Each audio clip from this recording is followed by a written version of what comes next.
Hello? Hello, hello, hello, hello. Are we all okay? Yeah. Are we having a good night? Yeah. Are we waiting for the break? Yeah. Right, I'll get through this shit as quickly as I possibly can then. Okay, I know you're waiting. I want to talk to you about something tonight.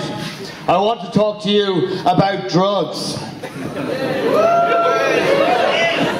I want to talk to you about one drug in particular. The worst, most dangerous, most addictive drug ever. Worse than cigarettes, worse than alcohol, worse than chocolate, cocaine and heroin, worse than gambling, worse than sex, more addictive than Christmas cake and apple strudel. A drug we promise we'll never get addicted to.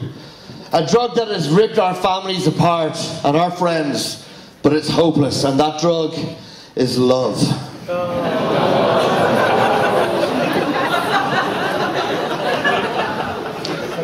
And one of the reasons why love is such a dangerous and terrible drug is because it has all the terrible and bad effects from all the other drugs together.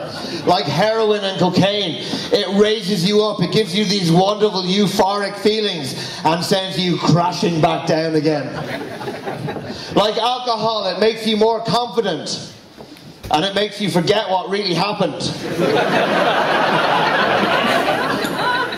Like cigarettes, love can leave you breathless and can make your fingers and mouth smell sometimes.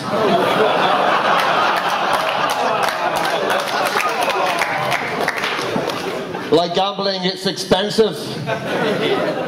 Like sex, no matter how bad it is, you still want more. And like Christmas cake and apple strudel, it makes you fat and lazy. Love is a terrible, terrible drug. It also means that all women are drug dealers. Because it's their fault, they started it.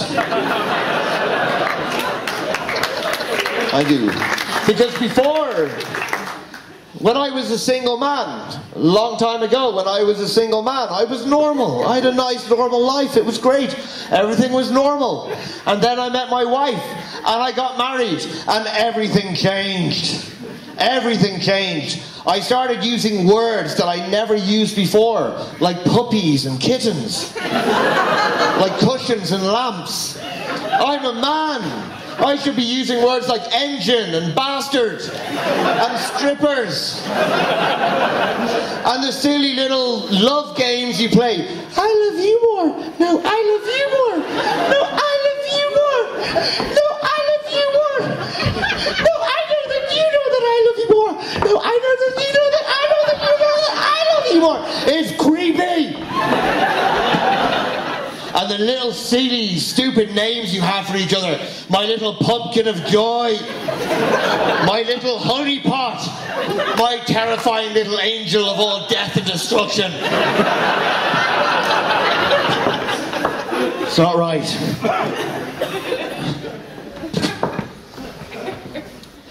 Because before I was single... Sorry, what I was going to say. Before you are single... Sorry, no, before you're in a relationship, when you are single, after you've been single for a while, you forget what it's like to be in a relationship. You only remember the good things about being in a relationship. The walking in the park, you know, cuddling on the sofa when it's cold, putting her head under the covers when you fart in bed.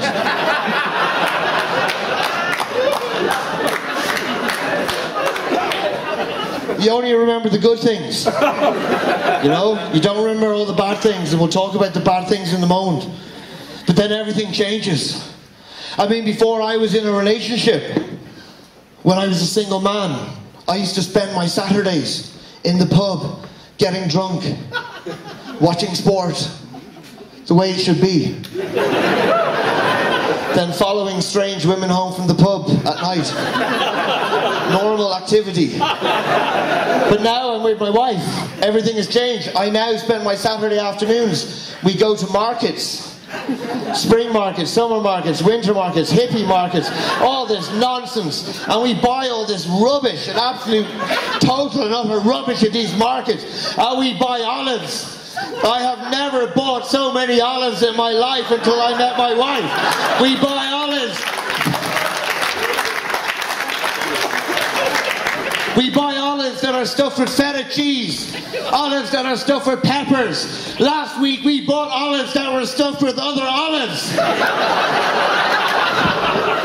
And we buy baskets and lamps and little potted plants to give to our other friends who are also in relationships. When we go to their house and when they come to our house, they give us all these baskets and plants and olives. And I can't move in my living room because of all the baskets, the plants, the olives. All that nonsense is terrible. Thank you.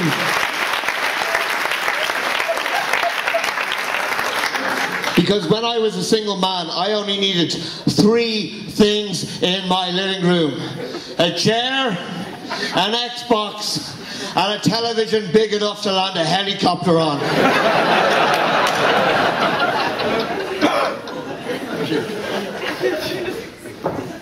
But it's true. When you're single, you only remember the good things of being in a relationship.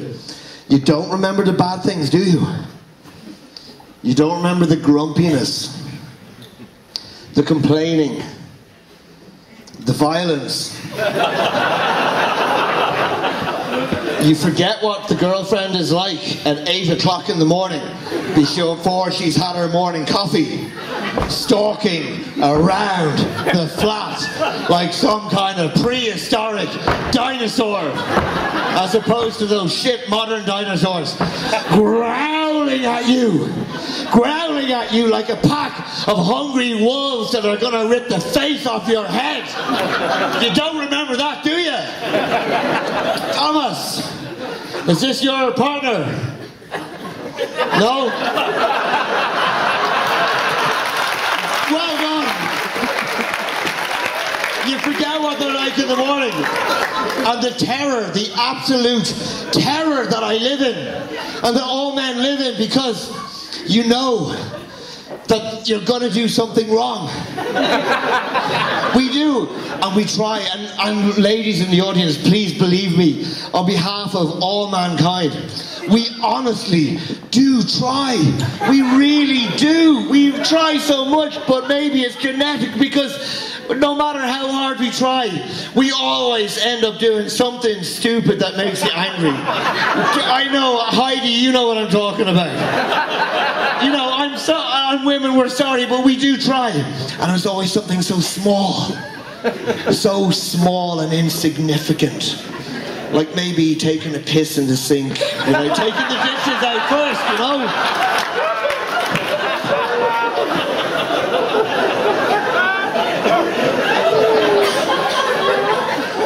And then they are so angry. They are furious. Absolutely furious.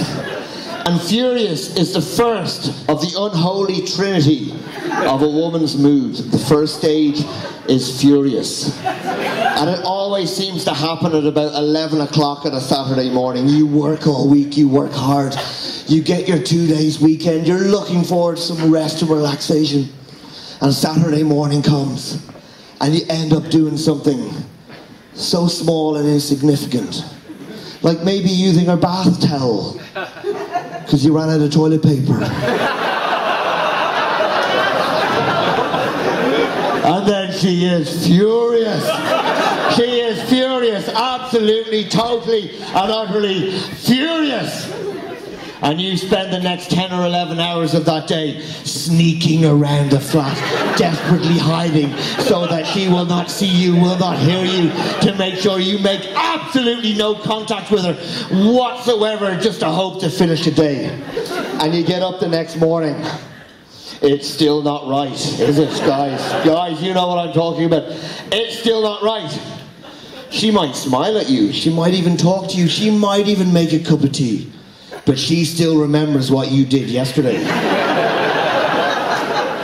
And that's the second stage. It's a dangerous stage. It's called post-furious. And post-furious is very dangerous because you know that the tiniest thing is going to make them even crazier than the day they were the day before. And another little piece of you dies inside. And another little bit of your life falls away. But it wasn't always like that, because at the start of a relationship, it's not like that. The start of a relationship is beautiful, it's magical, it's fantastic, you know. You're so happy when you're at the start of a relationship. You have to tell everyone.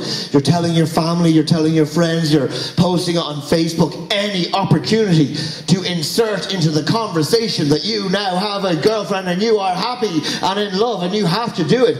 You could be sitting on the bus or the train, or the ticket inspector will come down and say, "Excuse me, sir, do you have a ticket?" And you're looking at it like, "No, I have a girlfriend." You could be sitting in work, working away, and your colleague comes up to you and says, "Excuse me, Luke, can I borrow your pen?" And you're like, "No, you can't borrow my pen because I have a girlfriend now. And she's a beautiful little snowflake. And whenever she opens her mouth, it sounds like angels lazily playing a harp while honey pours on their head. So no, you can't borrow my pen."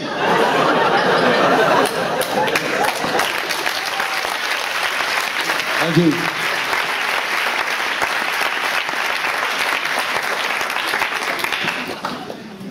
But guys, it doesn't last, does it? No, no, no, no, no. That honeymoon period does not last, does it? No.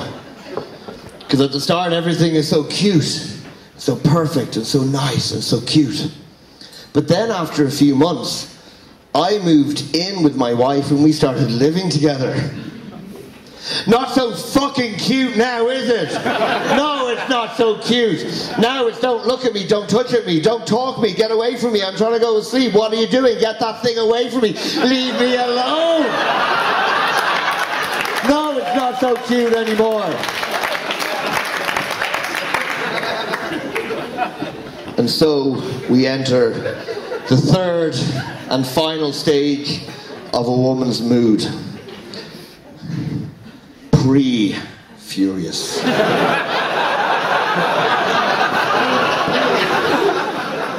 And this is the worst stage, because they are always pre-furious. All the time they are pre-furious. If they're smiling, they are pre-furious. If they are laughing at something funny that you have said, they are pre-furious. If you have taken them to the Caribbean and give them flowers and chocolates and diamonds, they're happy, but they're still pre-fucking-furious. And they chip away at your soul. And they chip away and break pieces off your character. Until all that is left is just a shell of a man. And they control you completely. And your life is over. But why do I do it? Why do I do it?